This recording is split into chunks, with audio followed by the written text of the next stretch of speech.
ಹೇಳ್ತೀನಿ ಮಕ್ಕಳ. ಒಬ್ಬ ವ್ಯಾಪಾರಿ ಇರ್ತಾನೆ. ಅವನು ಏನ್ ವ್ಯಾಪಾರ ಮಾಡ್ತಾನೆ ಇರ್ತಾನೆ?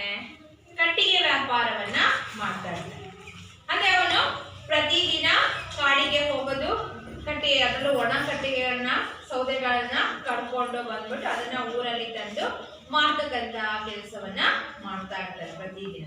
ಇದರಿಂದಲೇ ಅವನ ಜೀವನ ಸಾಕ್ತಾ ಇರ್ತಾನೆ. ಆ ಕಟ್ಟಿಗೆಗಳನ್ನ ಮಾರಿ ಬಂದಂತ ದುಡ್ಡಿನಿಂದಲೇ ಆತ ಜೀವನವನ್ನ ನಡೆಸ್ತಾ ಇರ್ತಾನೆ.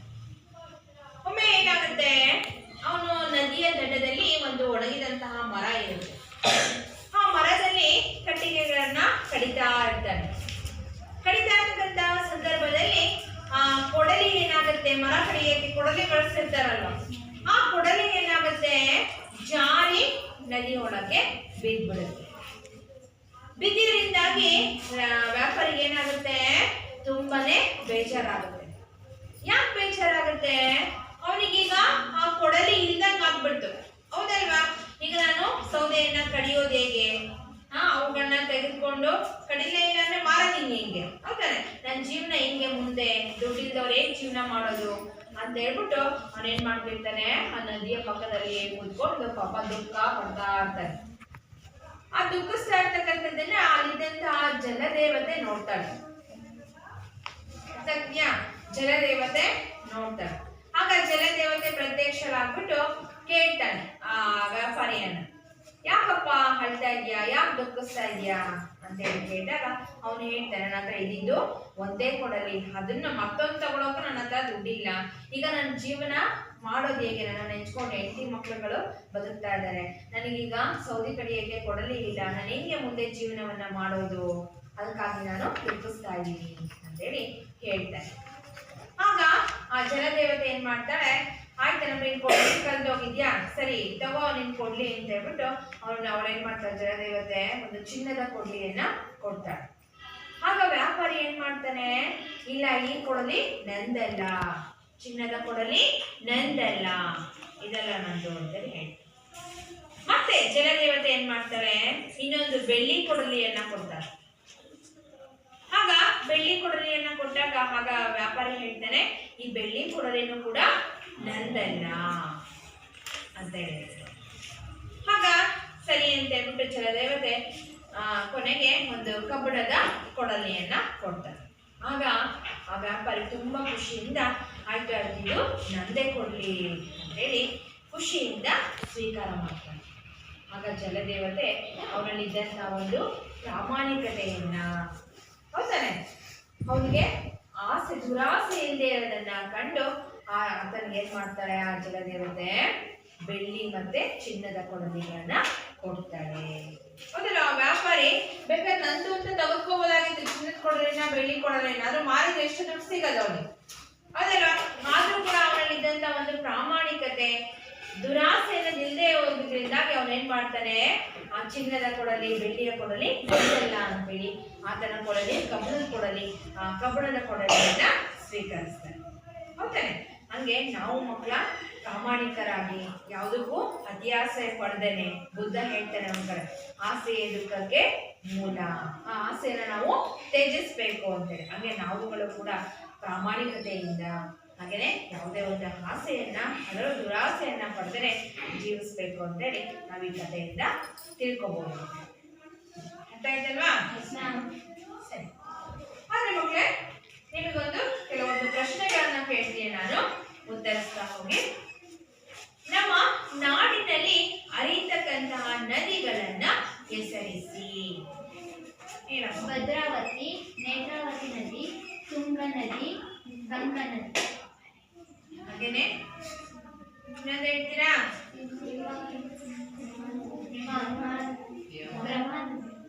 ಕಾವೇರಿ ನದಿ, ಅದನ್ನೇ ಬಿಟ್ಬಿಟ್ರು, ಹೌದಾನೆ? ಸರಿ. ಹಾಗಾದ್ರೆ ನಾವು ನೀರನ್ನ ಯಾವ್ಯಾವುದಕ್ಕೆಲ್ಲ ಉಪಯೋಗ ಮಾಡ್ತೀವಿ? ಅದೇ ಹೇಳಪ್ಪ. ಇದೆ, ಕುಡಿಯೋದಕ್ಕೆ ನೀರನ್ನ ಕುಡಿಯೋದಕ್ಕೆ ಉಪಯೋಗಿಸ್ತೀವಿ. ಆಮೇಲೆ ಪಾತ್ರೆ ತೊಳೆಯಕ್ಕೆ ಉಪಯೋಗಿಸ್ತೀವಿ, ಬಟ್ಟೆ ತೊಳೆಯಕ್ಕೆ ಉಪಯೋಗಿಸ್ತೀವಿ, ವಾಹನಗಳನ್ನ ತೊಳೆಯೋದಕ್ಕೆ ಉಪಯೋಗಿಸ್ತೀವಿ. ಕೃಷಿ ಚಟುವಟಿಕೆಗಳನ್ನ ನಿರ್ವಹಿಸಕ್ಕೆ ಉಪಯೋಗಿಸ್ತೀವಿ. ಹೌದಾನೆ? ಇಷ್ಟೆಲ್ಲ ನೀರಿನ ಕೈಗಾರಿಕೆಗಳಿಗೆ ಉಪಯೋಗಿಸ್ತೀವಿ. Very good. ಹೌದಾನೆ? ಇಷ್ಟೆಲ್ಲ ಚಟುವಟಿಕೆಗಳನ್ನ ನಾವು ನೀರಿನಿಂದಲೇ ಮಾಡ್ತಕ್ಕಂಥದ್ದು. ಮನೆಗಳಲ್ಲಿ ನೀರಿಲ್ಲ ಅಂದ್ರೆ ಯಾವ ಕೆಲಸಗಳೇ ಆಗೋದಿಲ್ಲ. ಹೌದಾನೆ? ಹಾಗೆ ನೀರು ಅತ್ಯಂತ ಉಪಯೋಗಕಾರಿಯಾದಂತ ಒಂದು ವಸ್ತು ಅಂತೇಳಿ ನಾವು ಹೇಳ್ತೀವಿ.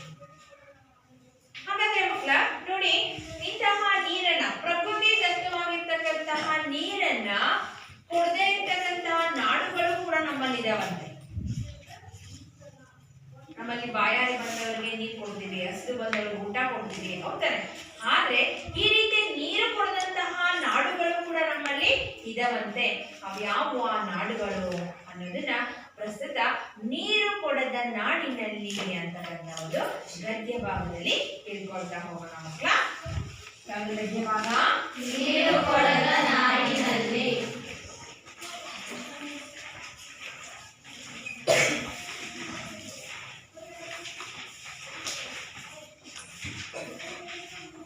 ನೀರು ಕೊಡದ ನಾಡಿನಲ್ಲಿ ಅಂತಕ್ಕಂಥ ಒಂದು ಗದ್ಯ ಭಾಗ ಮಕ್ಕಳ. ಇದನ್ನ ಬರ್ದವ್ರು ಯಾರು ಅಂತಂದ್ರೆ ಡಿ.ವಿ. ಚಂದ್ರ.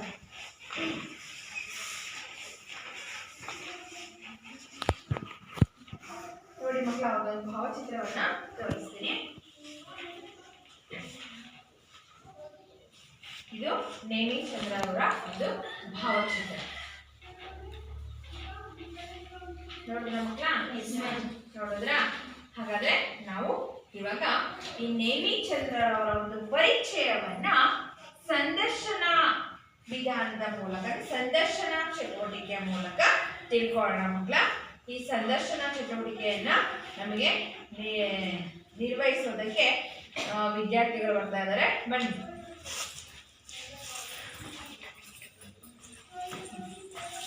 ಇಲ್ಲಿ ಡಿ.ವಿ. ಚಂದ್ರರಾಗಿ ಮಾನಸ ಅಂತಕ್ಕಂಥ ವಿದ್ಯಾರ್ಥಿ ಆ ಪಾತ್ರವನ್ನು ನಿರ್ವಹಿಸ್ತಾ ಇದ್ದಾರೆ. ಹಾಗೇನೆ ಆಂಕರಿಂಗ್ ಆಗಿ ಚೇತು ಈ ಪಾತ್ರವನ್ನ ನಿರ್ವಹಿಸ್ತಾರೆ. ಹಾಗಾದ್ರೆ ನೋಡೋಣ ಮಕ್ಕಳ, ಸಂದರ್ಶನದ ವಿಧಾನದ ಮೂಲಕ ಡಿ.ವಿ. ಚಂದ್ರ ಅವರ ಪರಿಚಯವನ್ನ ಮಾಡ್ಕೊಳ್ಳೋಣ. ಸ್ಟಾರ್ಟ್ ಮಾಡೋಣ. ವೀಕ್ಷಕರೇ, ನಮ್ಮ ಸಿರಿಗನ್ನಡ ಚಾನೆಲ್ಗೆ ಸ್ವಾಗತ, ಸುಸ್ವಾಗತ. ಈ ದಿನ ನಮ್ಮ ಕಾರ್ಯಕ್ರಮಕ್ಕೆ ಶ್ರೀಮತಿ ಡಿ.ವಿ. ಚಂದ್ರ ಅವರು ಭಾಗವಹಿಸಿದ್ದಾರೆ. ಶ್ರೀಮತಿ ಡಿ.ವಿ. ಚಂದ್ರರವರ ಒಂದು ಕಿರುಪರಿಚಯವನ್ನು ನಾನು ಮಾಡಿಕೊಡುತ್ತೇನೆ. ಶ್ರೀಮತಿ ಡಿ.ವಿ. ಚಂದ್ರರವರ ನೀವು ಹುಟ್ಟಿದ ಜನ್ಮಸ್ಥಳ ಯಾವುದು? ನೀವು ಹುಟ್ಟಿದ ದಿನಾಂಕ ಯಾವುದು? ಜುಲೈ 16, 1959. ನಿಮ್ಮ ತಂದೆ ಮತ್ತು ತಾಯಿಯ ಹೆಸರೇನು? ನನ್ನ ತಂದೆಯ ಹೆಸರು ಗುಂಡಪ್ಪ, ನನ್ನ ತಾಯಿಯ ಹೆಸರು ತಿಮ್ಮಕ್ಕ. ನಿಮ್ಮ ಪ್ರಮುಖ ಕೃತಿಗಳನ್ನು ಹೇಳಿರಿ. ನಿಮ್ಮ ಪ್ರಮುಖ ಕೃತಿಗಳು: ಯಾರೇಶನ್ ಕಾದಂಬರಿ, ನನ್ನ ಕನಸಿನಲ್ಲಿ ಹೇಗಿದ್ದೀರಾ, ಮತ್ತೆ ಬೆಳ್ಳ ಕಥೆಗಳು, ಡಿ.ವಿ. ಚಂದ್ರ ಕಥೆಗಳು, ಒಂದು ಕನಸಿನ ಪಯಣ, ಬೇರುವಿನ ಪವಿತ್ರ ಕಣಿವೆಯಲ್ಲಿ ಪ್ರವಾಸ ಕಥೆಗಳು, ಬರಹ ಬದುಕು ಬದಲಿಸಬಹುದು, ಅಂಕಣ ಬರಹಗಳು. ನಿಮಗೆ ಸರ್ಕಾರದಿಂದ ಸಂದಿರುವ ಪ್ರಶಸ್ತಿಗಳಾಗುವು? ನನಗೆ ಸರ್ಕಾರದಿಂದ ಪ್ರಶಸ್ತಿಗಳಿರುವುದು: ಕರ್ನಾಟಕ ಸಾಹಿತ್ಯ ಪ್ರಶಸ್ತಿ, ವಿಪತ್ತುಂಗ ಪ್ರಶಸ್ತಿ, ಮತ್ತೆ ದೊಡ್ಡ ಪ್ರಶಸ್ತಿಗಳು ಸಂದಿವೆ. ಈ ಮೂಲಕ ಶ್ರೀಮತಿ ಡಿ.ವಿ. ಚಂದ್ರಯವರು ಅವರ ಕಿರುಪರಿಚಯವನ್ನು ಮಾಡಿಕೊಟ್ಟಿದ್ದಾರೆ. ವೀಕ್ಷಕರೇ, ಅವರಿಗೆ ಒಂದು ಧನ್ಯವಾದಗಳು.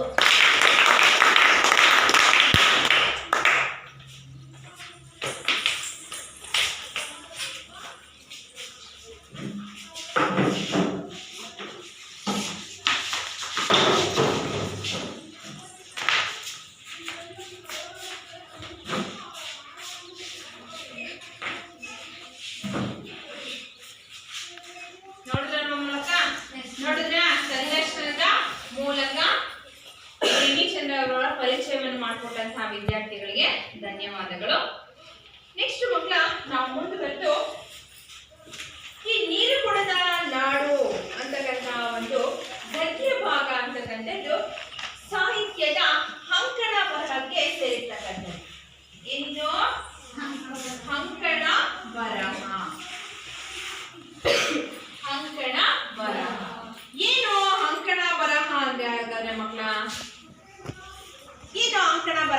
ಅಂದ್ರೆ ಸಮಾಜದ ನೈಜ ಘಟನೆಗಳನ್ನ,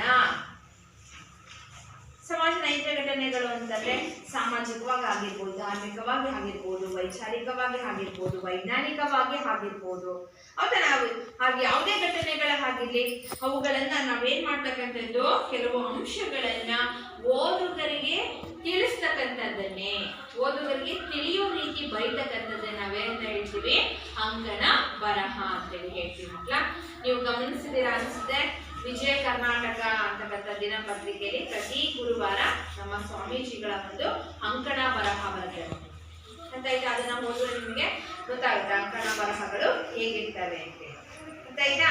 ಹಾಗಾದ್ರೆ ಮಕ್ಕಳ, ನಾವು ಇವಾಗ ಈ ಪಾಠದ ಒಂದು ಹಾಸ್ಯ ಭಾವ ಏನು ಅನ್ನೋದನ್ನ ನಾವು ನೋಡ್ತಾ ಹೋಗೋಣ ಮಕ್ಕಳೇ. ವಿಶ್ವದ ಜಾಗತೀಕರಣದ ಹೊಡೆತಕ್ಕೆ ಸಿಲುಕಿದ ನಮ್ಮ ನಗರಗಳಿಂದು ಕೊಳ್ಳುಭಾಗತನವನ್ನ, ಲಾಭಕೋರತನವನ್ನ ಹುಟ್ಟು ಹಾಕಿ ವಿಶ್ವದ ಮಾರುಕಟ್ಟೆಯಾಗಲು ಹೊರಟಿರುವುದು ಬಲು ಅಪಾಯಕಾರಿ ಎಂಬ ವೈಚಾರಿಕ ಚಿಂತನೆಯನ್ನ ಹಾಗೂ ನಮ್ಮ ಸಂಸ್ಕೃತಿಯ ಹಿರಿಮೆಯನ್ನ ಕಾಪಾಡಿಕೊಳ್ಳುವ ಅನಿವಾರ್ಯತೆಯನ್ನು ನೀರು ಕೊಡದ ನಾಡಿನಲ್ಲಿ ಈ ಗದ್ಯ ಭಾಗದಲ್ಲಿ ಅತ್ಯುತ್ತಮವಾಗಿ ಚಿತ್ರಿಸಲಾಗಿದೆ. ಈ ನೀರು ಕೊಡದ ನಾಡಿನಲ್ಲಿ ಅಂತಕ್ಕಂತಹ ಗದ್ಯ ಭಾಗದಲ್ಲಿ ಏನನ್ನ ನಮಗೆ ತಿಳಿಸ್ಕೊಡ್ತಾ ಇದ್ದಾರೆ ಅಂತಂದ್ರೆ, ನಮ್ಮ ವಿಶ್ವ ಅಂತಕ್ಕಂಥದ್ದು ಜಾಗತೀಕರಣದಿಂದಾಗಿ ಏನಾಗ್ತಾ ಇದೆ, ಕೊಳ್ಳುಭಾಕತನ ಹಾಗೇನೆ ಲಾಭಕೋರತನವನ್ನ ಹುಟ್ಟಿ ಹಾಕ್ಬಿಟ್ಟಿದ್ದಾವೆ. ಯಾರು ನೋಡಿದ್ರು ಬರೀ ಲಾಭ ಮಾಡೋದ್ರಲ್ಲೇ ಚಿಂತೆಗಳು, ಹೌದಾನೆ? ಯಾರು ಸಮಾಜ ಸೇವೆ ಮಾಡೋಣ, ನಮ್ಮ ದೇಶವನ್ನ ಮುಂದುವರಿಸೋಣ ಅನ್ನೋದಕ್ಕಿಂತ ಹೆಚ್ಚಾಗಿ ಜನಗಳಿಗೆ ಈಗ ಸ್ವಾರ್ಥದಲ್ಲಿ ಮುಳುಗ್ಬಿಟ್ಟಿದ್ದಾರೆ. ಏನೇ ಮಾಡಿದ್ರು ಅದರಲ್ಲಿ ಲಾಭವನ್ನ ಬಯಸ್ತಾರೆ. ಹಾಗೇನೆ ಏನೇ ನೋಡಿದ್ರು ಕೊಡ್ಬೇಕು, ಇದ್ರೂ ಕೊಡ್ಬಾರ್ದು, ಇದ್ರೂ ನಮ್ಮಲ್ಲಿ ಇದ್ರೂ ಕೂಡ ಇನ್ನೊಂದು ತಗೋಬೇಕು ಅಂತಕ್ಕಂಥ ಕೊಳ್ಳು ಬಾಕತನಗಳು ಇವೆಲ್ಲ ಏನಾಗ್ತಾ ಇದಾವೆ, ನಮ್ಮ ಸಂಸ್ಕೃತಿಯ ಹಿರಿಮೆಯ ಮೇಲೆ ನಮಗೆ ಏನ್ ಮಾಡ್ತಾ ಇದಾವೆ, ದುಷ್ಪರಿಣಾಮವನ್ನ ಬೀಳ್ತಾ ಇದಾವೆ ಅನ್ನೋದನ್ನ ಪ್ರಸ್ತುತ ಪಾಠದಲ್ಲಿ ಹೇಳ್ತಾ ಹೋಗ್ತಾರೆ ಮಕ್ಕಳ. ಹಾಗೇನೆ ಪ್ರವೇಶ ಭಾಗದಲ್ಲಿ ನಾವು ನೋಡ್ತಾ ಹೋದ್ರೆ, ವಿಶ್ವವು ಜಾಗತೀಕರಣದ ಹೆಸರಿನಲ್ಲಿ ಪ್ರಕೃತಿಯಿಂದ ಮಾನವನಿಗೆ ಉಚಿತವಾಗಿ ಲಭ್ಯವಾಗಬಹುದಾದಂತ ಗಾಳಿ, ಬೆಳಕು, ನೀರು, ಆಹಾರಗಳಂತ ಅತ್ಯವಶ್ಯಕವಾದ ವಸ್ತುಗಳನ್ನು ಹಣ ಗಳಿಸುವ ಮಾರ್ಗವನ್ನಾಗಿ ಪರಿವರ್ತಿಸಲು ಹೊರಟಿರುವುದು ಆತಂಕಕಾರಿ ವಿಷಯವಾಗಿದೆ. ಹೌದಲ್ವಾ ಮಕ್ಕಳ? ಈಗ ನಮ್ಮಲ್ಲಿರ್ತಕ್ಕಂತಹ ಈ ಗಾಳಿ, ಹಾಗೆ ನೀರು, ಹಾಗೆ ಇನ್ನೊಂದು ಯಾವುದು, ಆಹಾರ, ಬೆಳಕು, ಹೌದಾನೆ? ಈ ಎಲ್ಲಾ ವಸ್ತುಗಳು ನಮಗೆ ಪ್ರಕೃತಿ ದತ್ತವಾಗಿ ಸಿಗ್ತಕ್ಕಂತಹ ವಸ್ತುಗಳು, ಹೌದಾನೆ? ಈ ಮಾನವ ಇವುಗಳಿಗೆ ಪುಕ್ಕಟ್ಟೆ ಆಗಿ ಮಾನವನಿಗೆ ಸಿಗ್ತಕ್ಕಂತಹ ವಸ್ತುಗಳು.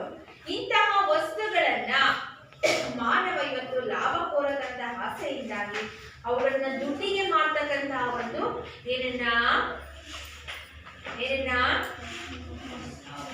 ದುಡ್ಡಿಗೆ ಮಾಡ್ತಕ್ಕಂಥ ಒಂದು ಮನೋಭಾವವನ್ನ ಬೆಳೆಸ್ಕೊಂಡ್ಬಿಟ್ಟಿದ್ದಾನೆ.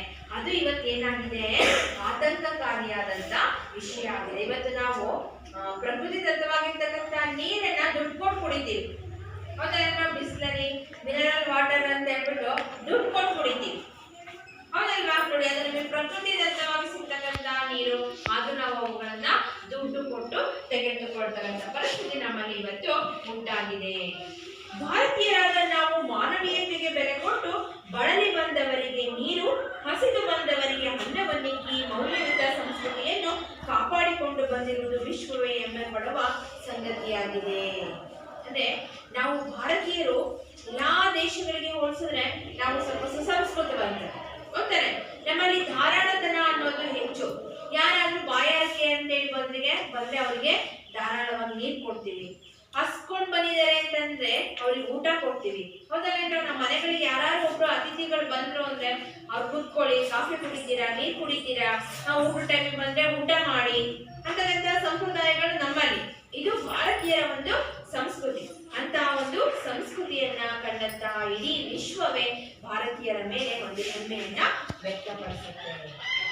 ಈ ರೀತಿಯಾದಂತಹ ಸಂಸ್ಕೃತಿ ನಮ್ಮಲ್ಲಿದ್ರೆ ನಾವು ಹಸಿದು ಬಂದವರಿಗೆ ಅನ್ನ, ಬಾಯಾರಿ ಬಂದವರಿಗೆ ನೀರು ಕೊಡ್ತೀವಿ.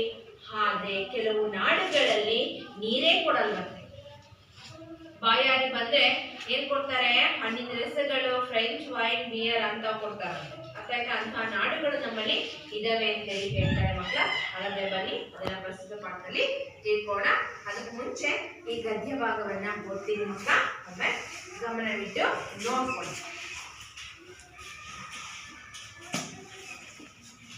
ಭಾರತದಿಂದ ಹೊರಗೆ ಕಾಲಿಟ್ಟರೆ ಉಳಿದೆಲ್ಲವೂ ನೀರು ಕೊಡದ ನಾಡುಗಳು ಎಂಬುದು ನನ್ನ ಇಲ್ಲಿಯವರೆಗಿನ ಅನುಭವ. 2 ವಾರ ಕಳೆದಿದೆ, ಊರೂರು ಅಲೆದಿದ್ದಾಯಿತು. ದಿನವೂ ಅಸಾಧ್ಯ ಬಾಯಾರಿಕೆ. ಕೋಲಾಗಳು, ಫ್ರೆಂಚ್ ವೈನ್, ಬಿಯರ್, ಬಾಟಲಿಯಲ್ಲಿ ಹಣ್ಣಿನ ರಸ ಧಾರಾಳವಾಗಿ ದೊರೆಯುತ್ತವೆ. ಕುಡಿಯಲು ನೀರು ಸಿಗದು. ಇಲ್ಲಿ ಯುರೋಪಿಯನ್ನಲ್ಲಾಗಲಿ ಅಲ್ಲಿ ಅಮೆರಿಕದಲ್ಲಾಗಲಿ ನೀರು ಕೊಡುವ ಸಂಪ್ರದಾಯವಿಲ್ಲ. ಹಿಂದೆ ಇತ್ತೇನೋ ಈಗಂತೂ ಇಲ್ಲ. ನೀರು ಸಲೀಸಾಗಿ ಎಲ್ಲೆಂದರಲ್ಲಿ ಪುಕ್ಕಟ್ಟೆಯಾಗಿ ನಿಮಗೆ ಖಂಡಿತ ಸಿಗದು. ನಮ್ಮಲ್ಲಿಯಂತೆ ರೈಲು ನಿಲ್ದಾಣಗಳಲ್ಲಿ, ಬಸ್ಸು ನಿಲ್ದಾಣಗಳಲ್ಲಿ, ವಿಮಾನ ನಿಲ್ದಾಣಗಳಲ್ಲೂ ದುಡ್ಡಿಲ್ಲದೆ ಕುಡಿಯಬಲ್ಲ ನೀರನ್ನು ಇರಿಸುವುದಿಲ್ಲ. ಬಾಯಾರಿದಾಗ ಈಗಲೂ ಹೋಟೆಲ್ ಒಂದಕ್ಕೆ ಹೋಗು ನೀರು ಮಾತ್ರ ಕುಡಿದು ಬರಬಹುದಾದ ಸವಲತ್ತು ಇಲ್ಲಿಲ್ಲ. ಮನೆಯ ಹೊರಗೆ ಕಾಂಪೌಂಡ್ ಗೋಡೆಗೆ ಸಣ್ಣ ತೊಟ್ಟಿ ಕಟ್ಟಿ ದನಕರುಗಳು ಕುಡಿದು ಹೋಗಲಿ ಎಂದು ನೀರು ತುಂಬಿಡುತ್ತಿದ್ದ ಬಾಲ್ಯದ ದಿನಗಳು ನನಗಿನ್ನೂ ನೆನಪಿವೆ. ನಾನು ದಿಲ್ಲಿಗೆ ಬಂದು ವಿದೇಶಕ್ಕೆ ಹಾರಿದ್ದೆ. ದಿಲ್ಲಿಯಲ್ಲೋ ಧಗ ಬಿಸಿಲು. ಆದರೆ ಯಾರು ಪುಣ್ಯಾತ್ಮರು ಅಲ್ಲಿ ದೊಡ್ಡ ಮಣ್ಣಿನ ಮಡಕೆಗಳಲ್ಲಿ ನೀರು ತುಂಬಿಡುತ್ತಿರುತ್ತಿದ್ದರು. ಅನೇಕ ಗುರುದ್ವಾರಗಳ ಬಳಿ ಸ್ವಯಂ ಸೇವಕರು ನೀರಿನ ದೊಡ್ಡ ಕೊಳಾಯಿ ಹಿಡಿದು ನಿಲ್ಲಿಸಿದ ಆಟೋ ಹಾಗೂ ದಾರಿ ಹೋಕರಿಗೆಲ್ಲ ನೀರು ತುಂಬಿ ಕುಡಿಯುವುದನ್ನು ನೋಡಿದ್ದೇನೆ. ರೋಹ್ತಕ್ ರಸ್ತೆಯ ಅತ್ತೆಯ ಮನೆಯೊಳಗೆ ಕಾಲಿಡುತ್ತಿದ್ದಂತೆ ಬೇಟಾ ತಾಯಾಜಿ ಹಾಯೇ ಹೈ ತಂಡ ಪಾನಿ ಪಿಲಾವೋ ನನ್ನ ಮೈದುನನ ಮಗನಿಗೆ ಅತ್ತೆ ಕೂಗಿ ಹೇಳಿದರು. ಪುಟ್ಟ ಹುಡುಗ ತತ್ಕ್ಷಣ ತಣ್ಣನೆಯ ನೀರು ತಂದು ಕೈಗಿಟ್ಟ.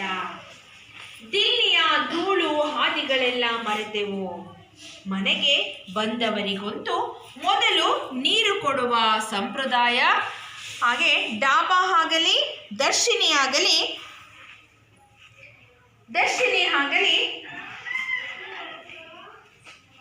ಪಂಚತಾರ ಹೋಟೆಲೇ ಆಗಲಿ ಮೊದಲು ನೀರು ಮೇಜಿನ ಮೇಲೆ ಕುಳಿತುಕೊಳ್ಳುತ್ತದೆ. ಪುಕ್ಕಟ್ಟೆಯಾಗಿ ಕೊಡುವ ನೀರು. ಆದರೆ ನಾನೀಗ ನೀರು ಕೊಡದ ನಾಡುಗಳಲ್ಲಿ ಅಲೆಯುತ್ತಿದ್ದೇನೆ. ಮ್ಯಾಕ್ಡೊನಾಲ್ಡ್ನಂತಹ ಅಗ್ಗದ ಫಾಸ್ಟ್ ಫುಡ್ ಜಾಯಿಂಟ್ಸ್ಗೆ ಹೋಗಿ, ವೈಭವದ ಪಂಚತಾರ ಹೋಟೆಲ್ಗಳಿಗೆ ಹೋಗಿ ನೀರು ಇಡುವ ಅಥವಾ ಕೊಡುವ ಸಂಪ್ರದಾಯವೇ ಇಲ್ಲಿಲ್ಲ. ಹೋಟೆಲುಗಳಲ್ಲಿ ವೈನ್, ಬಿಯರ್ ಇಲ್ಲವೇ ಕೋಲಾಗಳಿಂದಲೇ ಊಟ ಆರಂಭ. ಮ್ಯಾಕ್ಡೊನಾಲ್ಡ್ಗಳಲ್ಲಿ ಫ್ರೆಂಚ್ ಫ್ರೈಸ್ ಇರಲಿ, ಸ್ಯಾಂಡ್ವಿಚ್ ಆಗಲಿ, ಬರ್ಗರ್ ಆಗಲಿ, ಜೊತೆಗೆ ದೊಡ್ಡ ಗಾತ್ರದ ಕೋಲಾದೊಡನೆಯೇ ನೀಡುತ್ತಾರೆ. ಇಲ್ಲಿವರೆಗೂ ಎಲ್ಲಿ ಮಕ್ಕಳ? ನೆಕ್ಸ್ಟ್ ಕ್ಲಾಸಲ್ಲಿ ಮುಂದುವರೆದಂತಹ ಭಾಗವನ್ನು ನಾವು ನೋಡೋಣ. ಈಗ ನೀವುಗಳು ಓದಿ.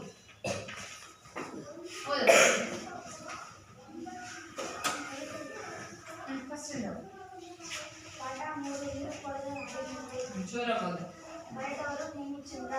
ಪ್ರದೇಶ ವಿಶ್ವವು ಜಾಗತೀಕರಣದ ಹೆಸರಿನಲ್ಲಿ ಪ್ರಕೃತಿಯಿಂದ ಮಾನವನಿಗೆ ಉಚಿತವಾಗಿ ಲಭ್ಯವಾಗಬಹುದಾದ ಗಾಳಿ, ಬೆಳಕು, ನೀರು ಮತ್ತು ಆಹಾರಗಳಂಥ ಅತ್ಯವಶ್ಯಕವಾದ ವಸ್ತುಗಳನ್ನು ಹಣ ಗಳಿಸುವ ಮಾರ್ಗವನ್ನಾಗಿ ಪರಿವರ್ತಿಸಲು ಹೊರಟಿರುವುದು ಆತಂಕಕಾರಿ ವಿಷಯವಾಗಿದೆ. ಭಾರತೀಯರಾದ ನಾವು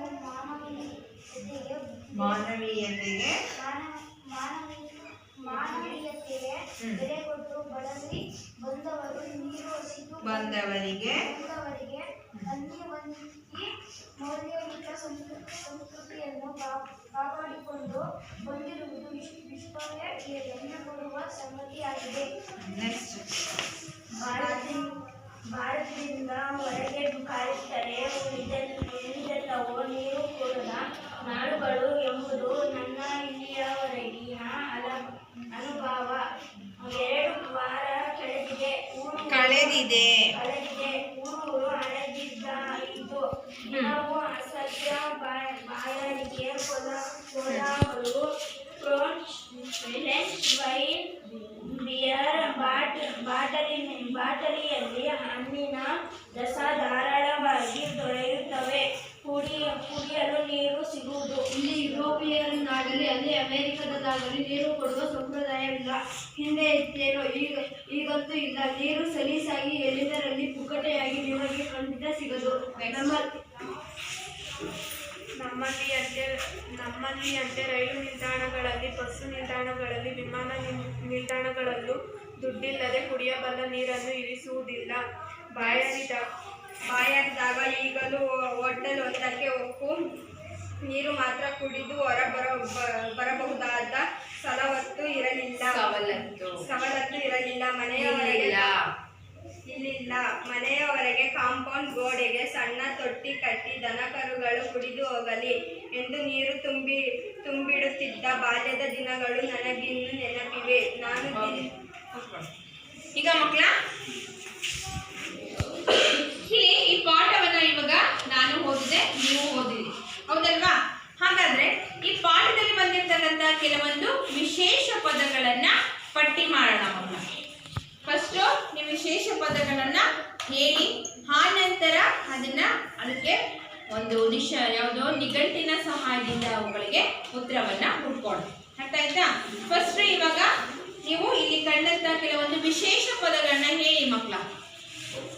ಪದಗಳನ್ನ ಹೇಳಿ, ಆನಂತರ ಅರ್ಥಗಳನ್ನ ನೀವು ಹುಡುಕಬೇಕು. ಸಂಪ್ರದಾಯ. ಯಾವುದು? ಸಂಪ್ರದಾಯ. ನೋಡಿ, ಅಮೂಲ್ಯ ಒಂದು ಪದವನ್ನ ಹುಡುಕಿದ್ದಾರೆ. ಹಾಗೆ ನೆಕ್ಸ್ಟ್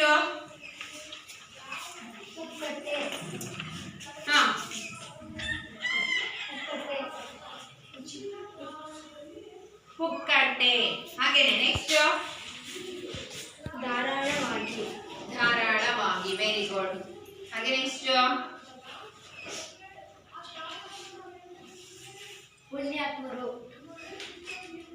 ಪುಣ್ಯಾತ್ಮರು. ಅರ್ಥ ಆಯ್ತಾ? ಸರಿ ಮಕ್ಕಳ, ಈಗ 1-2 ನಿಮಿಷ ಟೈಮ್ ಕೊಡ್ತೀನಿ, ಈ ಪದಗಳಿಗೆ ಅರ್ಥವನ್ನ ಕಂಡಿಡಿ.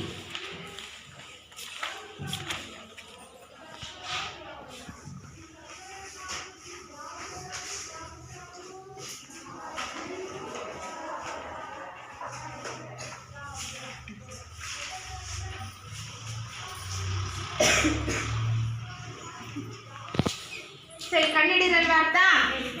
ಈಗ ಆ ಒಂದೊಂದೇ ಪದಗಳು ಅದಕ್ಕೆ ಅರ್ಥಗಳನ್ನ ಹೇಳ್ತಾ ಹೋಗಿ ಮಕ್ಕಳ. ಕೃಪಾ ಬೈತಾ ಹೋಗ್ತಾರೆ. ಹೇಳ.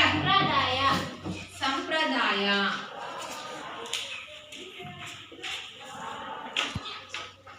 ಏನು ಸಂಪ್ರದಾಯ ಅಂದ್ರೆ? ಪದ್ಧತಿ ಅಥವಾ ರೂಢಿ. ಗುಡ್. ನೆಕ್ಸ್ಟ್ ಪುಕ್ಕಟ್ಟೆ.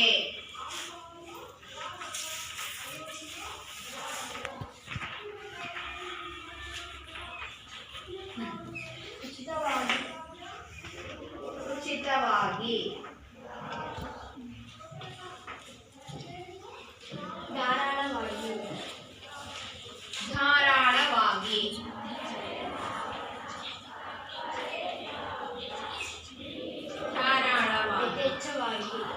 ಯಥೇಚ್ಛವಾಗಿ.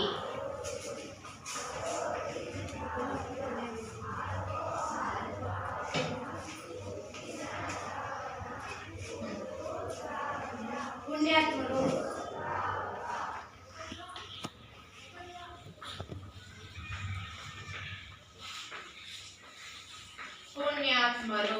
ಒಳ್ಳೆಯ ವ್ಯಕ್ತಿಗಳು.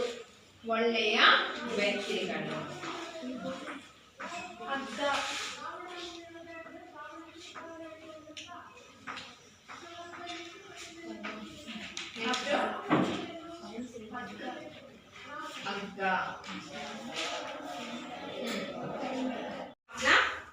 ಇಲ್ಲಿ ಏನ್ ಹೇಳ್ತಾರೆ ನೇಮಿಚಂದ್ರ ಅವರು ಅಂದ್ರೆ, ಭಾರತದಿಂದ ಹೊರಗೆ ಕಾಲಿಟ್ಟರೆ ಇಲ್ಲಿಯವರೆಗಿನ ಅನುಭವ. ಇಲ್ಲಿ ಏನ್ ಹೇಳ್ತಾರೆ ಲೇಖಕರು ಅಂತಂದ್ರೆ, ಲೇಖಕರಿಗೆ ಪ್ರವಾಸ ಅಂದ್ರೆ ತುಂಬಾನೇ ಇಷ್ಟ. ನೇಮಿಚಂದ್ರರವರಿಗೆ ಪ್ರವಾಸವನ್ನ ಮಾಡೋದು ಅಂದ್ರೆ ತುಂಬಾನೇ ಇಷ್ಟ. ಅವರು ಹಲವಾರು ಪ್ರದೇಶಗಳನ್ನೆಲ್ಲ ಹೋಗಿ ಬಂದಿದ್ರು.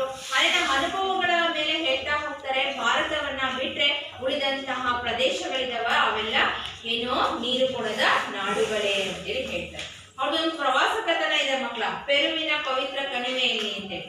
ಆ ಪ್ರವಾಸ ಕಥನವನ್ನ ನಾವು ಓದಿದ್ರೆ ನಮ್ಗೆ ಗೊತ್ತಾಗುತ್ತೆ ಅವರಿಗೆ ಪ್ರವಾಸದಲ್ಲಿ ಎಷ್ಟು ಆಸಕ್ತಿ ಇತ್ತು ಅಂದ್ರೆ ನಮ್ಗೆ ತಿಳಿಯುತ್ತೆ ಮಕ್ಕಳ. ಹಾಗಾಗಿ ಅವರು ತಮ್ಮ ಅನುಭವದ ಮೂಲಕನೇ ಹೇಳ್ತಾ ಹೋಗ್ತಾರೆ ಅವರಿಗೆ ಪ್ರವಾಸ ಅಂದ್ರೆ ತುಂಬಾನೇ ಇಷ್ಟ.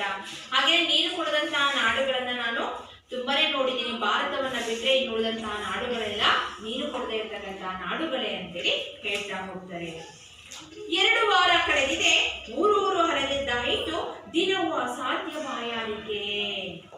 ಅವ್ರೇನ್ ಮಾಡಿದ್ದಾರೆ, ಬೇರೆ ಪ್ರವಾಸಕ್ಕೆ ಅಂತೇಳಿ ಬೇರೆ ಕಡೆ ಹೋಗಿದ್ರು, ಬೇರೆ ದೇಶಗಳಿಗೆ. ಅಲ್ಲಿ ಊರೂರೆಲ್ಲ ಹಲಿತಾರೆ. ಊರೂರೆಲ್ಲ ಹಲ್ದ ಆದ್ಮೇಲೆ ಅವರಿಗೆ ತುಂಬಾ ಬಾಯಾರಿಕೆ ಆಗುತ್ತೆ, ತುಂಬಾ ದಣಿವಾಗುತ್ತೆ. ಆಗ ಅವರು ಬಾಯಾರಿಕೆಗೆ ಏನ್ ಮಾಡ್ತಾರೆ, ಕೋಲಾಗಳು, ಫ್ರೆಂಚ್ ವೈನ್, ಬಿಯರ್ ಬಾಟಲಿನಲ್ಲಿ ಹಣ್ಣಿನ ರಸ ಧಾರಾಳವಾಗಿ ದೊರೆಯುತ್ತವೆ, ಕುಡಿಯಲು ನೀರು ಸಿಗದು. ನೋಡಿ ಮಕ್ಕಳ, ಅವರು ಸಾಮಾನ್ಯವಾಗಿ ಯುರೋಪು ಅಮೆರಿಕದಲ್ಲಿರ್ತಕ್ಕಂಥ ಪರಿಸ್ಥಿತಿಯನ್ನು ನಮಗೆ ಹೇಳ್ತಾ ಹೋಗ್ತಾರೆ ಮಕ್ಕಳ. ಅವರಿಗೆ ಬೇರೆ ಭಾರತವನ್ನ ಬಿಟ್ಟು ಬೇರೆ ದೇಶಗಳಿಗೆ ನಾವು ಹೋದಾಗ ನಮಗೆ ಬಾಯಾರಿಕೆ ಆಯ್ತು ಅಂದಾಗ ಯಥೇಚ್ಛವಾಗಿ ನೀರು ನಮಗೆ ಎಲ್ಲೂ ಸಿಗಲ್ಲ.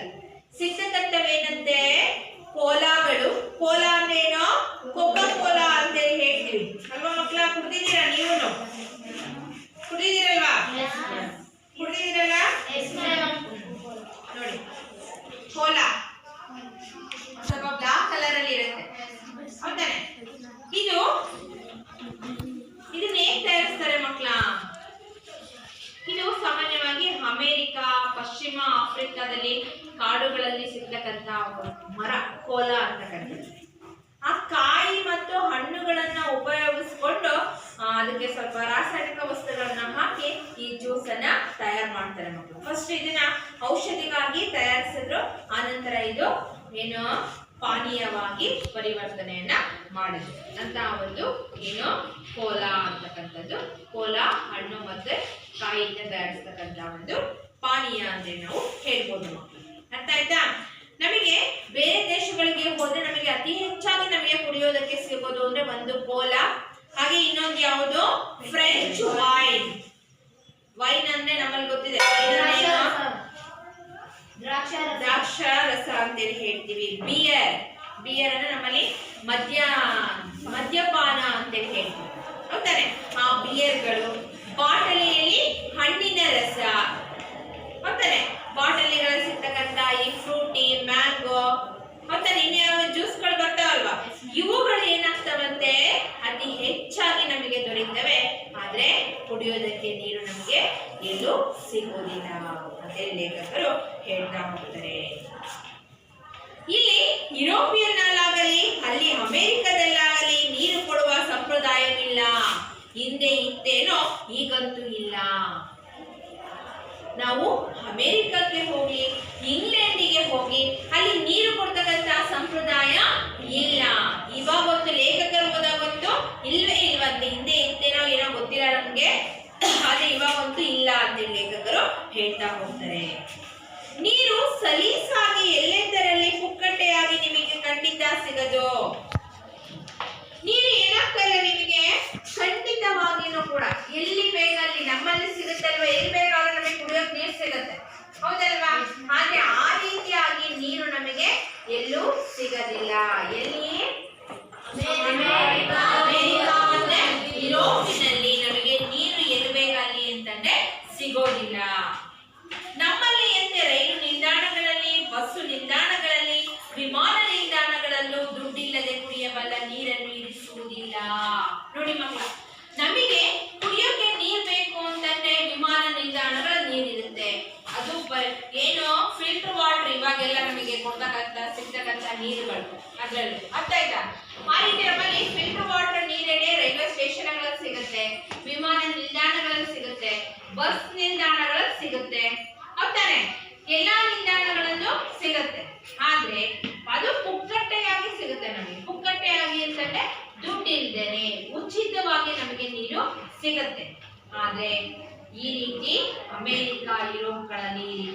ಸಿಗೋದಿಲ್ಲ. ಬಾಯಾರಿದಾಗ ಈಗಲೂ ಹೋಟೆಲ್ ಒಂದಕ್ಕೆ ಹೋಗು, ನೀರು ಮಾತ್ರ ಕುಡಿದು ಹೊರ ಬರಬಹುದಾದ ಸವಲತ್ತು ಇಲ್ಲಿಲ್ಲ. ನೋಡಿ, ಈ ಅಮೇರಿಕ ಯುರೋಪ್ಗಳಲ್ಲಿ ನಾವು ಬಾಯಾರಿದೀವಿ ಅಂತ ಹೇಳ್ಬಿಟ್ಟು ಹೋಟೆಲ್ಗೆ ಹೋಗ್ಬಿಟ್ಟು ಒಂದ್ ಲೋಟ ನೀರ್ ಕೊಡ್ರಿ ಅಂದ್ರೆ ಯಾರು ನೀರ್ ಕೊಡಲ್ಲ. ಆದ್ರೆ ನಮ್ಮ ಭಾರತದಲ್ಲಿ ಆದ್ರೆ ಯಾವ್ದಾದ್ರು ಒಂದು ಹೋಟೆಲ್ಗೆ ಹೋಗ್ಬಿಟ್ಟು ಬರೀ ನೀರನ್ನು ಕೊಡ್ರಿ ಅಂದ್ರೆ ಬರೀ ನೀರ್ ಕುಡಿದು ಹೊರಗೆ ಬರ್ಬೋದು ಅಂತ ಆಯ್ತಾ. ಆ ರೀತಿಯಾದಂತ ಒಂದು ಸವಲತ್ತು ಅಮೇರಿಕ ಯುರೋಪ್ಗಳಲ್ಲಿ ನಾವು ಕಾಣೋದಕ್ಕೆ ಸಾಧ್ಯ ಇಲ್ಲ. ಮನೆಯ ಹೊರಗೆ ಕಾಂಪೌಂಡ್ ಗೋಡೆಗೆ ಸಣ್ಣ ತೊಟ್ಟಿ ಕಟ್ಟಿ ದನ ಕರುಗಳು ಕುಡಿದು ಹೋಗಲಿ ಎಂದು ನೀರು ತುಂಬಿಡುತ್ತಿದ್ದ ಬಾಲ್ಯದ ದಿನಗಳು ನನಗೀಗ ನೆನಪಿವೆ. ನೋಡಿ, ನಾವುಗಳು ದನ ಕರುಗಳಿಗೆ ನೀರು ಸಿಗ್ಲಿ ಅಂತಕ್ಕಂತ ಉದ್ದೇಶದಿಂದ ಸಣ್ಣ ಸಣ್ಣ ತೊಟ್ಟಿಗಳನ್ನೆಲ್ಲ ಹೊರಗೆ ಇಟ್ಬಿಟ್ಟು ದನ ಕರುಗಳು ಕುಡಿದೋಗ್ಲಿ ಅಂತ ನೀರು ಇಟ್ಟಿರ್ತೀವಿ.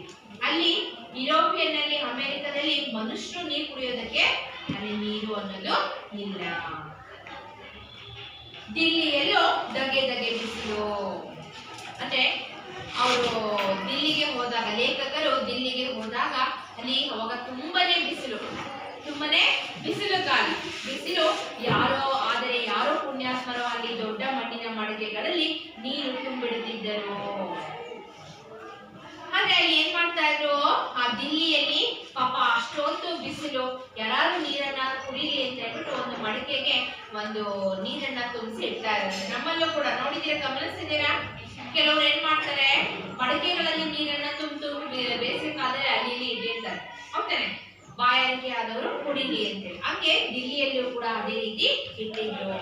ಅನೇಕ ಗುರುದ್ವಾರಗಳ ಬಳಿ ಸ್ವಯಂ ಸೇವಕರು ನೀರಿನ ದೊಡ್ಡ ಕೊಳಾಯಿ ಹಿಡಿದು ನಿಲ್ಲಿಸಿದ ಆಟೋ, ಬಸ್ಸು ಹಾಗೂ ದಾರಿ ಹೋಕರಿಗೆಲ್ಲ ನೀರು ತುಂಬಿ ಕುಡಿಸುವುದನ್ನು ನೋಡಿದ್ದೇನೆ.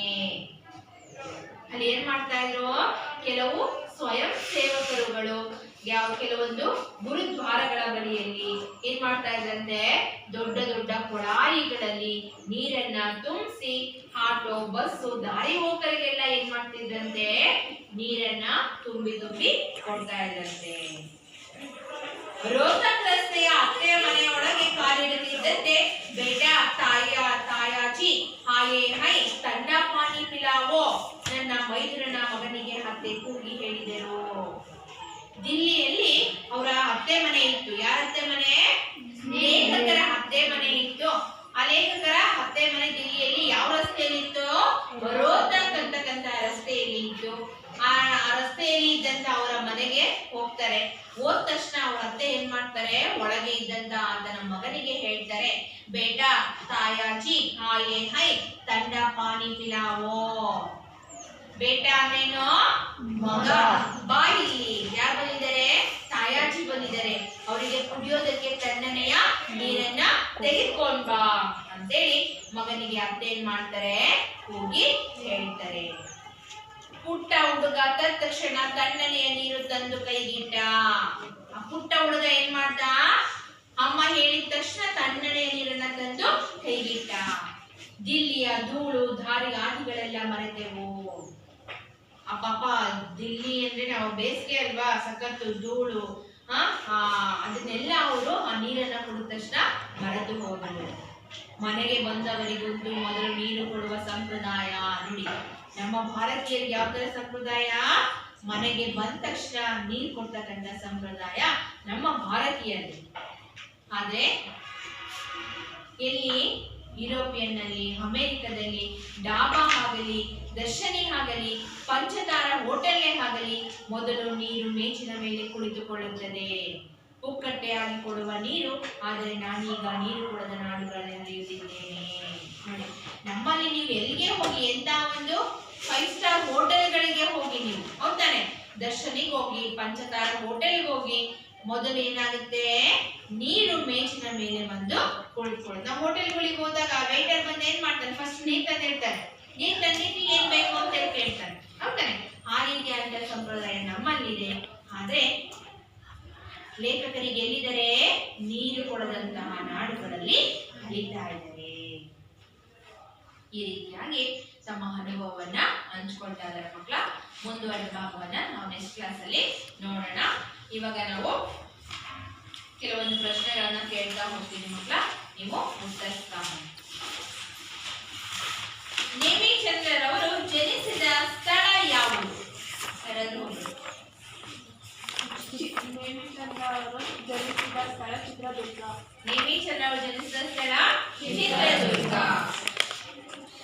ನೇಮಿಚಂದ್ರರವರು ಜನಿಸಿದ ಕಾಲ ಯಾವುದು?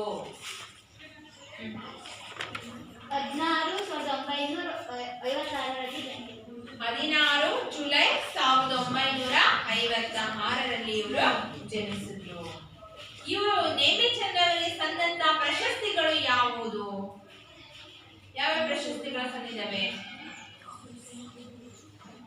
ಕರ್ನಾಟಕ ಸಾಹಿತ್ಯ ಪ್ರಶಸ್ತಿ, ನೃಪತುಂಗ ಪ್ರಶಸ್ತಿ, ಅತ್ತಿಮಬ್ಬೆ ಪ್ರಶಸ್ತಿಗಳು ದೊರೆತಿವೆ. ಯಾವ್ಯಾವುದು? ಕರ್ನಾಟಕ ಸಾಹಿತ್ಯ ಪ್ರಶಸ್ತಿ, ಅತ್ತಿಮಬ್ಬೆ ಪ್ರಶಸ್ತಿ ಹಾಗೂ ಯಾವುದು? ನೃಪತುಂಗ ಪ್ರಶಸ್ತಿಗಳು ಲಭಿಸಿದವೆ. ಆಯ್ತಾ? ಹಾಗೆ ನೆಕ್ಸ್ಟ್ ನಾವು ಪ್ರಶ್ನೆ ನೋಡೋಣ. ಎಲ್ಲೆಲ್ಲಿ ನೀರು ಕೊಡುವ ಸಂಪ್ರದಾಯವಿಲ್ಲ? ಯುರೋಪಿಯನ್ ಮತ್ತು ಅಮೆರಿಕದಲ್ಲಿ ನೀರು ಕೊಡುವ ಸಂಪ್ರದಾಯವಿಲ್ಲ. ಯುರೋಪಿಯನ್ ಮತ್ತೆ ಅಮೆರಿಕದಲ್ಲಿ ನೀರು ಕೊಡುವ ಸಂಪ್ರದಾಯ ಇಲ್ಲ. ವಿದೇಶಗಳಲ್ಲಿ ನೀರಿಗಿಂತ ಅಗ್ಗವಾಗಿ ಸಿಗುವುದೇನು? ಹೇಳಿ, ನೀರಿಗಿಂತ ಅಗ್ಗವಾಗಿ ಏನು ಸಿಗುತ್ತೆ ಹೇಳಪ್ಪ.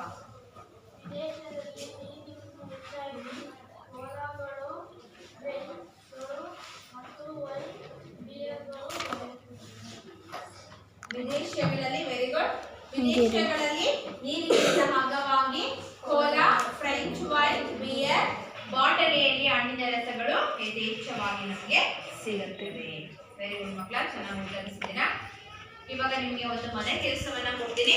ಈ ಗದ್ಯ ಭಾಗದಲ್ಲಿ ಬಂದಿರ್ತಕ್ಕಂಥ, ಇವತ್ತು ಮಾಡಿದಂತಹ ಗದ್ಯ ಭಾಗದಲ್ಲಿ ಬಂದಿರ್ತಕ್ಕಂಥ ಅನ್ಯ ಭಾಷೆಯ ಪದಗಳು, ಅವುಗಳನ್ನ ಒಂದು ಪಟ್ಟಿ ತಯಾರಿಸ್ಕೊಂಡ್ ಬರ್ಬೇಕು. ಈ ಸಾಮಾನ್ಯ ಹಿಂದಿ ಭಾಷೆ ಮತ್ತೆ ಇಂಗ್ಲಿಷ್ ಭಾಷೆಯಿಂದ ಬಂದಂತಹ ಪದಗಳು ಹೆಚ್ಚಾಗಿ ಇದ್ದಾವೆ. ಅವುಗಳ ಒಂದು ಪಟ್ಟಿಯನ್ನ ನೀವು ತಯಾರಿಸ್ಕೊಂಡು ಬನ್ನಿ. ಆಯ್ತಾ? ಎಲ್ಲರಿಗೂ ಧನ್ಯವಾದ.